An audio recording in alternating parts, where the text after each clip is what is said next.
All right, this is Deanna Marie, and welcome back here to the Clue Seat. And today we are going to be talking about how you are carrying something that's very, very valuable and you are completely unaware of it. So let's get started. All right, we're going to be in today, Judges chapter 6. Start in verse 11, and then we're going to end in 27. But the specific verse that I want you to pay attention to, that is from God to you, is going to be Judges 6, verse 16. So go read that. Do your homework, guys. Remember, I say don't be lazy. If you want the blessing, go do your homework. Let God speak to you. Pray about it, and listen to Him talk to you personally. And I'm going to give you an overview. Okay. So in this part of the Bible, Gideon he's just working and doing the things that he normally does, and God shows up and basically says, "Hey, mighty man of valor, what are you doing?" And Gideon's like, "Well, I don't seem very mighty, and why did all this bad stuff happen to us? If you're really with us, why did all of this horrible stuff happen? Why where are the miracles? Where are the things I was promised? Where's the stuff that I've read about you?" Right? And God basically says, I need you to go do this, this, and this. And you're the one man that I'm calling. You're going to save Israel. And, Gideon eventually obeys, does what he's supposed to be doing. And I want to tell you what God is saying through this chapter. But I do want you to kind of read it on your own if you get a chance. Okay. And in previous messages, I always use this reference. Walt Disney, before he was Disney World and everything that we know today, he was actually homeless, and he had no friends, nobody that believed in him except for this mouse that he was best friends with. Okay. And in that moment in time, he was destitute, homeless, and he had nothing to offer this world except his best friend that was a real life mouse, right?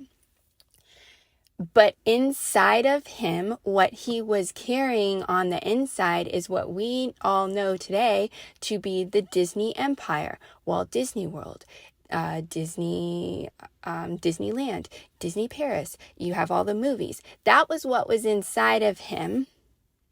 But on the outside and in that moment, he felt homeless, destitute, and probably like a loser. But he didn't understand what he was carrying on the inside. God did, because God put it there, and he knew that man was going to listen, and he wasn't going to give up, and he was going to continue doing what he was going to do until he got to that point. But on the outside, to everybody else and to him in that moment, he was probably like, "God, like, why did you give me this talent? I don't even understand."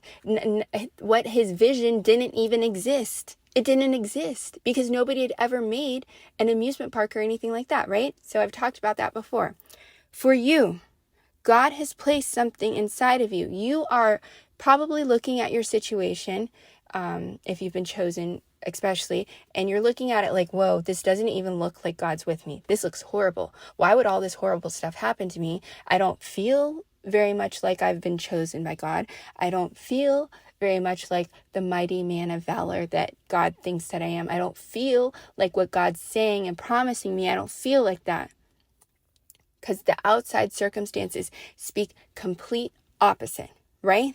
But that is not how God sees you.